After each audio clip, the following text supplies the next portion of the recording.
Here it is, the brand new 2020 Hyundai Elantra. Right here. Looks pretty sweet. You come around the side, it's pretty standard, but the front has a decent kind of mid-aggressive stance. I like the triangle shaped headlights there. Of course, you got the fog lights right there at the bottom. And you just get a nice little plain and simple design. You come around to the side, see your rims right here. These are 16-inch rims. You come around here. This is pretty much the base. This is what you're getting for the base. Out here, nice swoop going along the side, going into the fender, and it's coming down the bottom too. And then that wraps around on the top of your gas tank, coming around to the back, leading into the tail light, which doesn't look bad. And you have the Elantra right there, big and bold so you can see it. Looks pretty dope. Have your backup camera here. Of course, your tail light there, that's your reverse parking. That's about it. Same thing on the other side. See, there's nothing really special about the Elantra as far as looks, but it's a pretty decent car. You can put some tinted windows on here and it'll do just fine.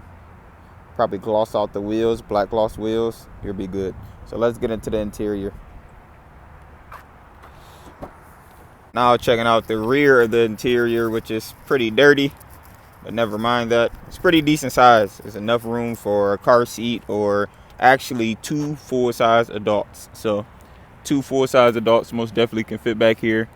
It's not bad. It's plenty enough leg room. You don't have any USB ports or anything right there, so that's the downside to that. But you can always just get the extension and pass the cord around. Just have your simple door here. Only control you have in the back is your window control. So moving on to the front, you can see driver's seat and all your controls. Of course, you have your 2 cup holders right there, along with your center console.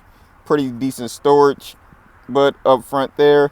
So up top here, you have your AC and heating controls. That's pretty much what that is right there. Down below, of course, you have a nice little cubby for things like this, and you also can charge your phone right there, and you have a USB to where you can charge it and play the CarPlay on your phone, also with the aux cord right there.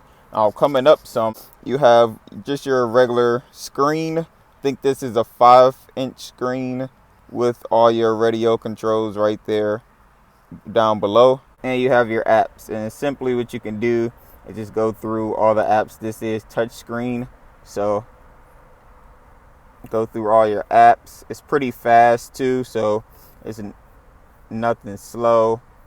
But as you can see, it has the Android CarPlay, the Apple CarPlay, voice commands, phone, different radio stations and everything. So it's pretty dope. You are rarely going to see this car on E.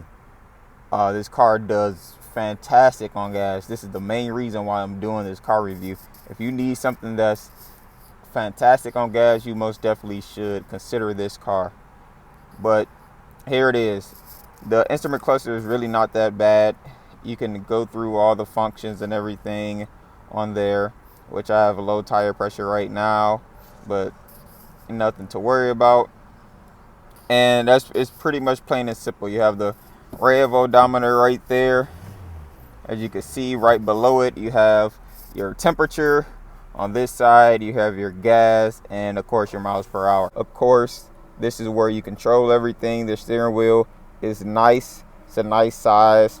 You have your good indentations here for your racing position. That's what I like to call it.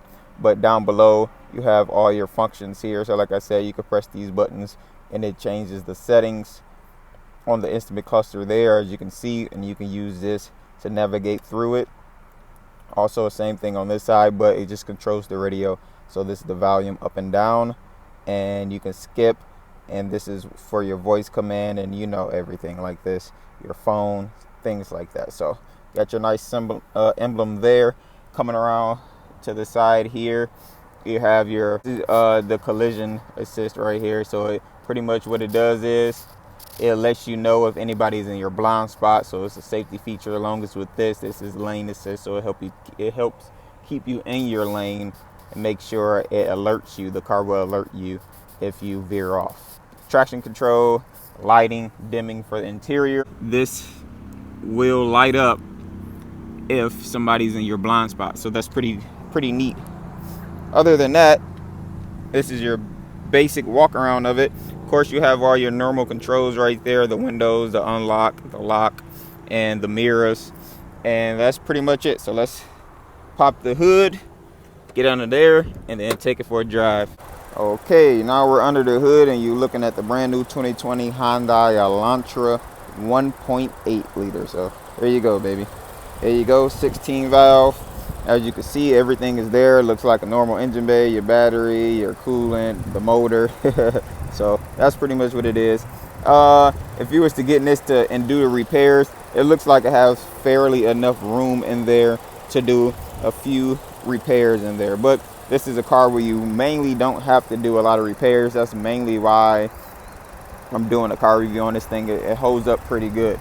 And of course, you have your regular stick right there to hold up the hood, but this is what it looks like. Now this thing does, once again, crazy miles per gallon. So I'm gonna put all the information right here, the miles per gallon and the horsepower.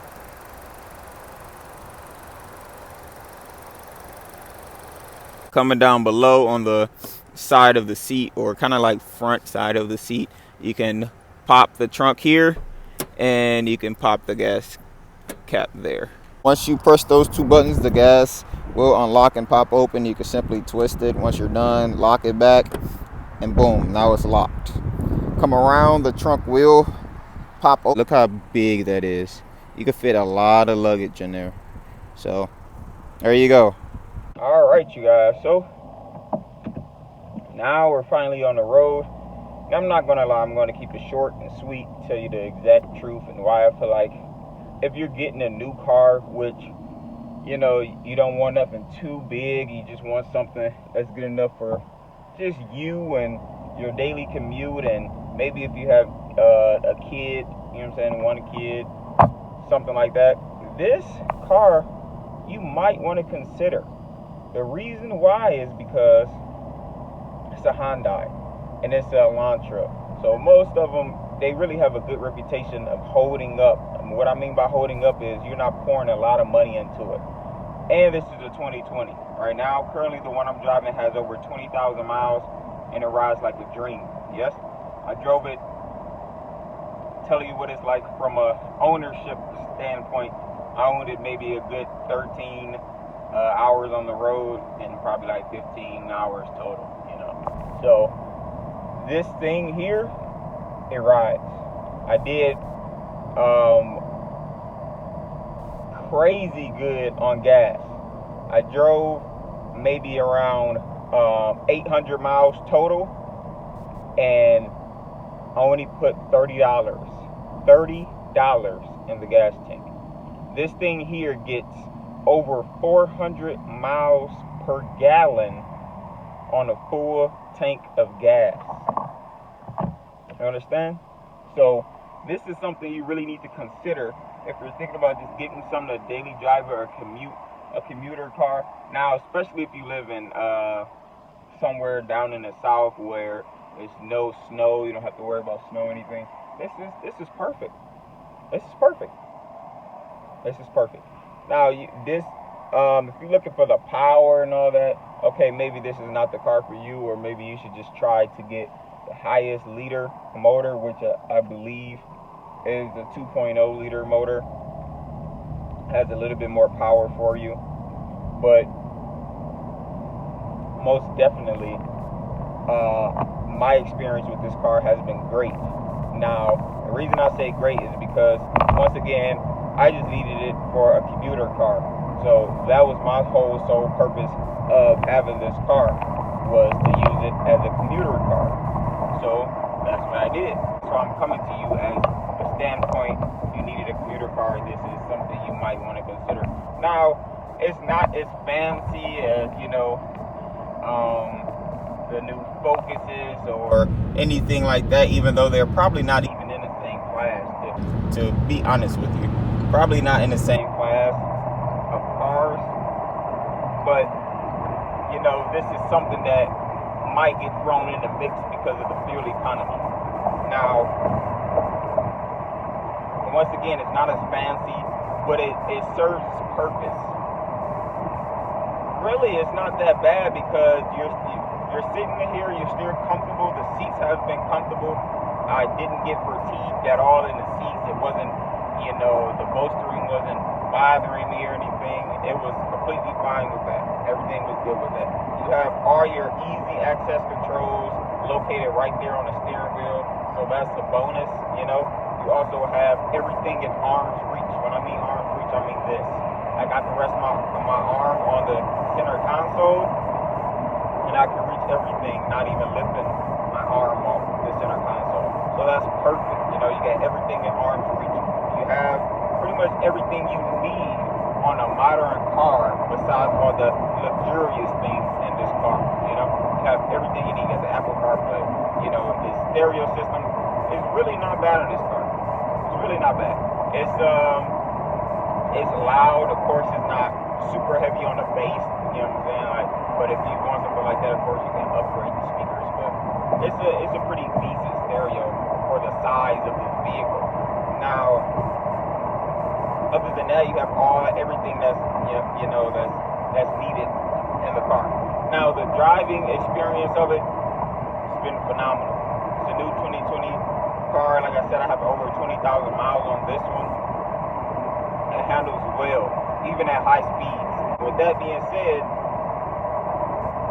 it's really not anything you're losing on in this car if you decide to get it, because once again, if you're looking for something that's not full size, that's a little bit smaller than the full size vehicle, this is perfectly fine. You got more than enough room for a full size adult in the back seat. The trunk on this thing is stupid big. You have more than enough room to carry, I'll say, at least 4 people worth of luggage. $30. When I say I got it up to a decent speed, I mean, and I stayed for the entire trip at that decent speed. Okay? Thank you for watching my video. Make sure you go click the link to all my other car reviews.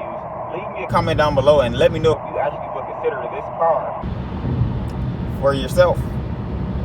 I really feel like it get overlooked. It's just kind of like a rental car, which it is. A lot of rental companies do have it, and I see why. This is a most definitely a profitable car, meaning it's low maintenance and is always going to be rented out because it's just something somebody can get in and go, and whoever's driving it doesn't have to put too much gas into it. So, and it's roomy, and it serves the function of getting to A and B with the things that you need, but also without overdoing it and trying to be something that it's not. So make sure you browse through all my other videos, car related videos, my car reviews. Make sure you browse through those. Leave me a comment down below. Let me know if you actually would consider this car for yourself, and I'm gonna see you next video. Peace.